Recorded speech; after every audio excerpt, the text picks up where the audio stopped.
Legend of the True Cross is really interesting because after Cimabue, after Giotto, after Donatello, we know Piero della Francesca took from Donatello, and this is the Legion of the True Cross, written in the 13th century.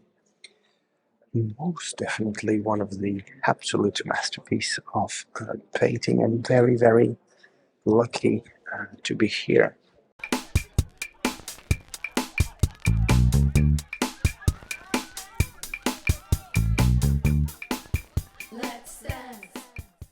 The legend is mostly the history of the True Cross, which means mostly that it's not all the way up there, where it's the history of Adam dying and he has his son Seth to give him some oil of misericordia. So he went to get some, but just say because of the theme of Adam, it will take some thousands of years. And that is why he planted a tree, which is legendary from the house of his father, and the fruits got there, and that's how the tree was cut, right?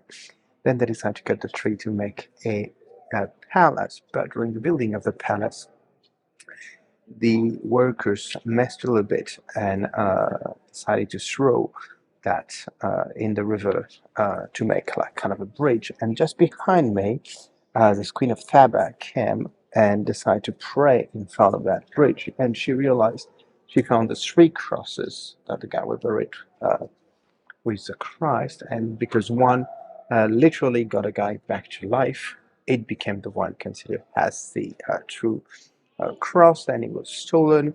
Then we find it back. There was some crusades, which is going down there. The crusades right there. The story is absolutely extraordinary. They have all the genius of Piero della Francesca, with the symmetrical kind of composition he used to make. Are we making for something? Most definitely. Well, again, there's no light in here, so it's very hard to have a focus. I'm going to focus on the fresco right here, and very hard to have a focus on the fresco per se, right? So this is it. Piero della Francesca, story of the True Cross. I'm going to show you the rest of the cross. And right there, the rest of the composition is absolutely unique. So that's the building and the fact that they messed up, and of course that they throw, and crusades. Of course, I always say that Renaissance painting is not funny. I'm going to prove that to you differently. It could be funny and cruel, but I think everything that is funny has to be cruel.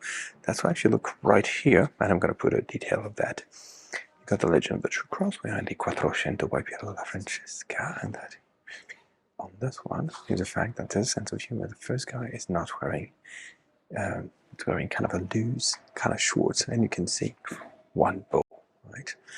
The second one is wearing some wine vineyards on his head, which is a proportion to drink wine. And now the legend beauty of this, and again I'm going to put a detail so you can see a little bit better, is the fact that he used one. Gonna zoom in on that. Look at that. Woo! And let's see if I can zoom in right there. All right. Hey, you know what? I think I'm getting better at this every day. Up. All right. What interests me on this one is the fact that you see he's going to use one cloud and the stick to lift the cross to make it look like a cross when it's actually just a piece of wood that they're bringing back. So that's a kind of a irony, and I'm going to put the detail as well on this one. Right, that's too much of me. That's it for today. Don't forget, remember to do is fine.